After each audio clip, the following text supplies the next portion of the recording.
Hello everyone, আমার আরও একটা নতুন ব্লগে আপনাদের অনেক অনেক ওয়েলকাম।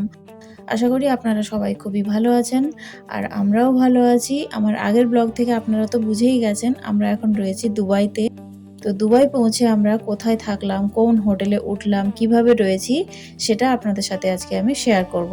তো আজকের ব্লগটা খুবই ইন্টারেস্টিং হবে, শুরু থেকে শেষ পর্যন্ত দেখার অনুরোধ রইল। তো চলুন আজকের ব্লগটা শুরু করা যাক। এটা হচ্ছে বিল্ডিং আমরা যেটাতে রয়েছি আজকে। এয়ারপোর্ট থেকে আমরা যখন হোটেলে ঢুকলাম তখন ওই রাত 10টা মতো বাজে। এটা হচ্ছে আমার হোটেল। এখন কি নামটা হোটেলের? 4 Point by Sheraton Marriott. 4 Point by Sheraton। বিশাল বড় রুমটা। আরে তুই তো পুরো লিভিং রুম, তুমি কি রুম নিয়েছো?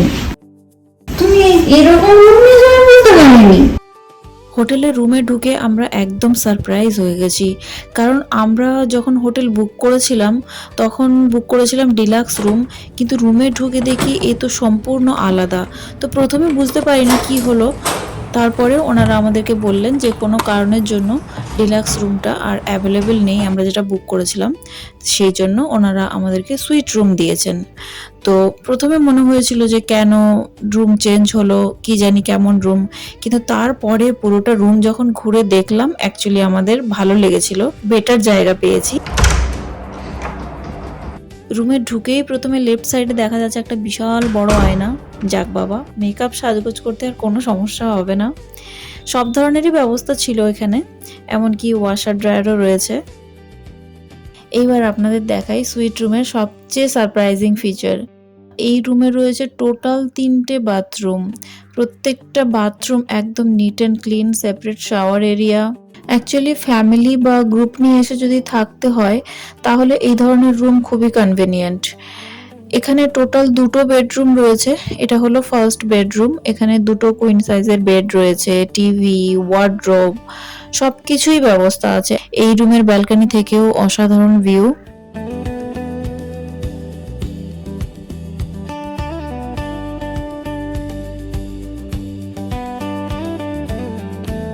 এবার চলুন মাস্টার বেডরুমটা দেখাই। এটা হলো সেকেন্ড বাথরুম, যেটা মাস্টার বেডরুমের সাথেই অ্যাটাচ রয়েছে।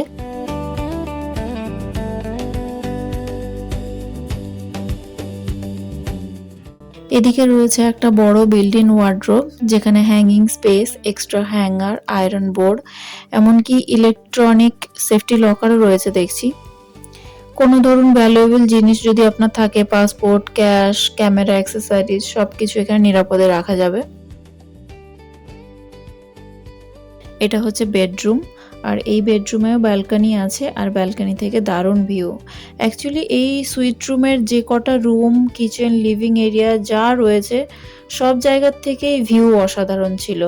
কারণ আমরা রয়েছি দুবাইয়ের একদম হার্ট লোকেশন। এক্স্যাক্টলি কোন লোকেশনটা সেটা আমি আপনাদের একটু পরেই দেখাচ্ছি।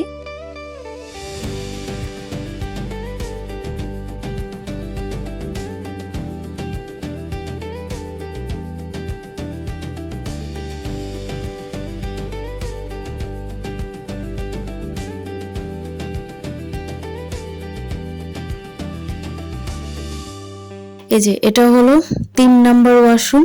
এই যে এটা মেন ডোর, যেখান দিয়ে আমরা ঢুকেছি এই রুমে, ঢুকে ডান দিকে এই ওয়াশরুমটা রয়েছে। এবার চলুন কিচেন এরিয়াটা আপনাদেরকে দেখাই। এই দেখুন, রয়েছে বড় counter top, sink, microwave, refrigerator, dishwasher, সব কিছুর ব্যবস্থা রয়েছে। অ্যাকচুয়ালি লং স্টের জন্য খুবই ইউজফুল। যারা ফ্যামিলি নিয়ে ট্রাভেল করছেন, হয়তো বেশ কিছুদিন থাকার প্ল্যান রয়েছে, তখন এই ধরনের কিচেন থাকলে খুব সুবিধা হয়। কারণ বাইরে সবসময় খাবার না খেয়ে কিছু সিম্পল খাবার বানিয়ে খাওয়া যেতে পারে, কিন্তু আপাতত আমাদের ওই রকম প্ল্যান নেই। যেহেতু আমরা এখানে অল্প কটা দিনের জন্য থাকবো, তাই একটু অন্যভাবে দুবাইটাকে এক্সপ্লোর করার প্ল্যান রয়েছে। এই দেখুন, কিচেন এরিয়া থেকেও ভিউ অসাধারণ, রোড, বিল্ডিং সবকিছুই দেখা যাচ্ছে পরিষ্কার।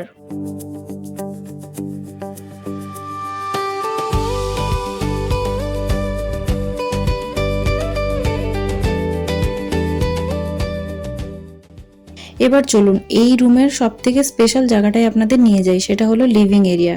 এই দেখুন, লিভিং এরিয়াটা এত বড় আর এত সুন্দর, আমার তো ফেভারিট জায়গা হয়ে গেছে এটা এখন। ওদিকে রয়েছে একটা বড় আরামদায়ক সোফা সিটিং এরিয়া। ধরুন আপনি যদি ফ্রেন্ডদের সাথে গ্রুপ করে আসছেন, তো এই একটা জায়গাতেই বসে গল্প আড্ডা রিল্যাক্স টিভি দেখা বেশ করা যেতে পারে। অ্যাকচুয়ালি রুমটা এতটাই স্পেশিয়াস ছিল, মানে মনেই হচ্ছে না যে কোনো হোটেলে আমরা এসেছি, মনে হচ্ছে একটা লাক্সারি অ্যাপার্টমেন্টে চলে এসেছি। এই লিভিং রুমের প্রত্যেকটা কর্নার থেকে দুবাই সিটির যে ভিউ, সেটা মানে বলে বোঝানোর মতো নয়। চলুন দেরি না করে আপনাদেরকে দেখাই ব্যালকনি থেকে এক্স্যাক্টলি কি ভিউ দেখা যাচ্ছে।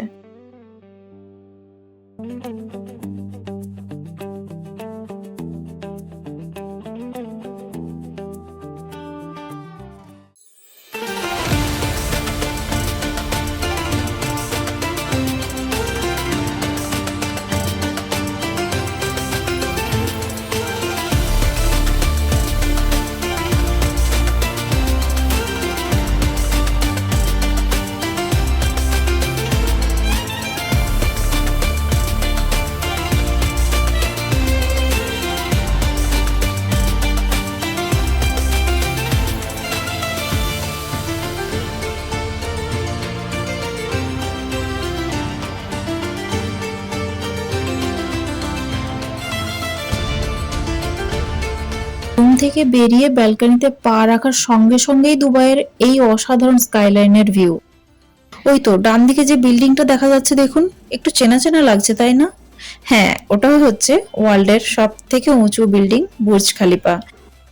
চারিদিকে উঁচু উঁচু স্কাই স্ক্রেপার আর নিচে এই শেখ জায়েদ রোডের ভিউ।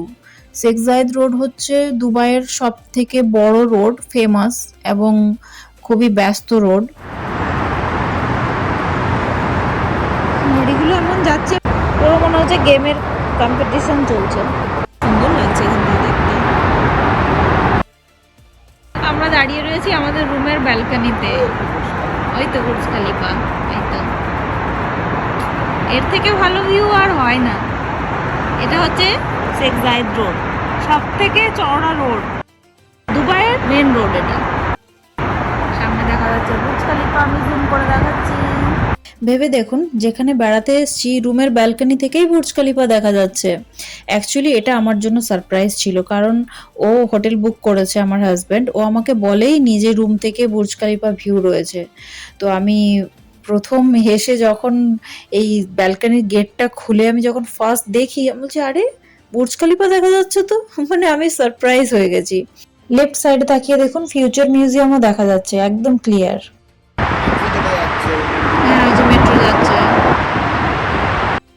সেই সকাল থেকে উঠে 34th ফ্লোর থেকে শুধু বুর্জ খলিফা দেখতেই ব্যস্ত আমরা। খাওয়া দাওয়ার কথা তো ভুলেই গেছি। তো চলুন এবার শেরাটনে ব্রেকফাস্টের কি ব্যবস্থা রয়েছে দেখে আসা যাক।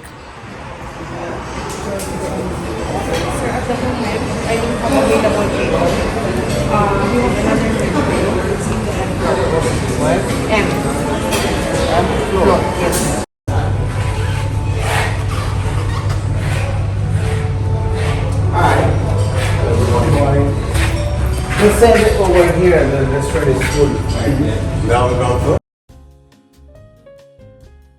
এই যা আমরা যতক্ষণে ব্রেকফাস্ট করতে নিচে এসেছি, রিসেপশনের কাছে যে মেন ব্রেকফাস্ট এরিয়া, ওটাতে টেবিল ফুল ছিল।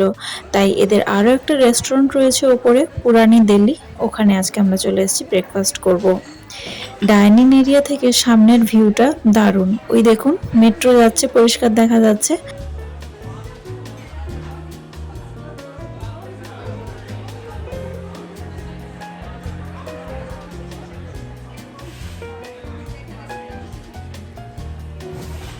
আর সামনে রয়েছে প্রচুর প্রচুর খাবারের অপশন দেখতে পাচ্ছি।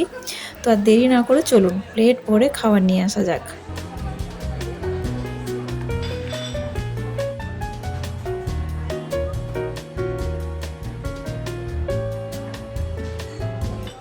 এখানে ব্রেকফাস্ট বাফেতে এত ধরনের খাবার রয়েছে, মানে কোনটা ছেড়ে কোনটা বলবো। সেই ফ্রেশ ফ্রুটস থেকে শুরু করে জুস, পেস্ট্রি, ব্রেড, ডিম, sausage, serial, American food, Indian food, Arabic food, মানে বিভিন্ন টাইপের ফুড রয়েছে। অনেক ধরনেরই খাবার আমি টেস্ট করছি এখানে, বেশ ভালো লাগছে টেস্ট করতে। যাই হোক, সকাল থেকে দিনটা কিন্তু আমাদের দারুণ শুরু হয়েছে। এত সুন্দর ভিউ সকাল থেকে উঠে, তারপর এখানে এসে এত সুন্দর breakfast. Stew vegetable, paratha, atom,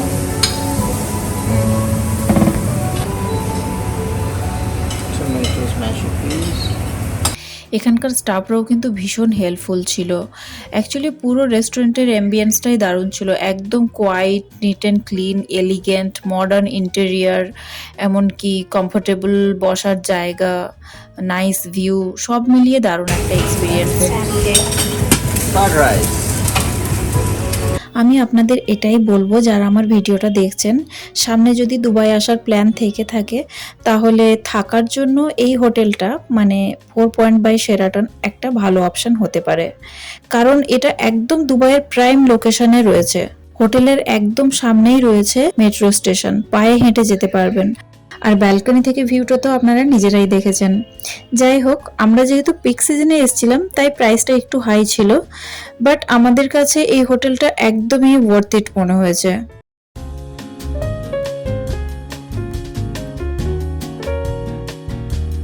প্লেটটা ফুল হয়ে গেছে, আর জায়গা নেই, তাও আমি খাবার নিয়েই যাচ্ছি।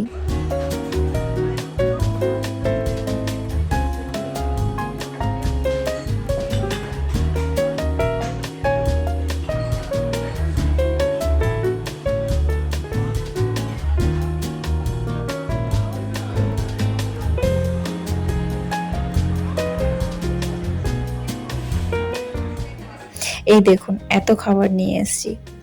যাই হোক, খাবারটা কিন্তু আমি পুরোটাই শেষ করেছিলাম, একটুও নষ্ট করিনি। অ্যাকচুয়ালি আমাদের সাথে একটা ট্র্যাজেডি হয়ে গেছে, যেটা আপনাদের সাথে এখনও শেয়ার করা হয়নি। সেটা হলো, যখন আমরা দুবাই এয়ারপোর্টে নামলাম, নেমে লাগেজ কালেক্ট করতে গিয়ে দেখি আমাদের লাগেজ মিসিং। তো কমপ্লেন করার পরে ওখান থেকে জানানো হয়েছে যে 1 থেকে 2 দিন সময় লাগবে লাগেজগুলো রিটার্ন করতে। তাই যত ড্রেস আমাদের ছিল সবই লাগেজে রয়ে গেছে। তাই এই ব্রেকফাস্টের পরে আমরা এখন বেরোবো শপিং করতে।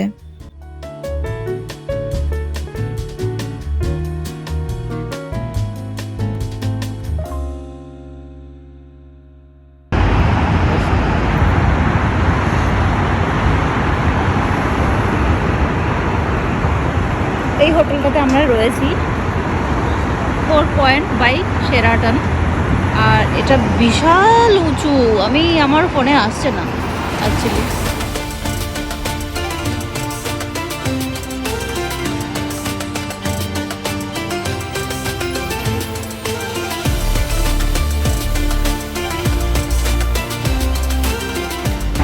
এখন আমরা যাব শপিং মলে, তার জন্য মেট্রো করে যেতে হবে।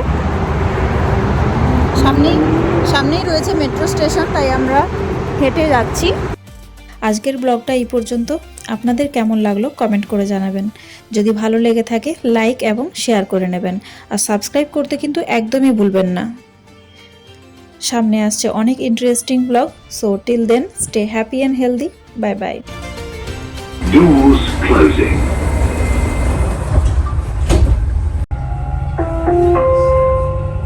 المحطة القادمة هي أخراج الإمارات. The next station is Emirates Towers.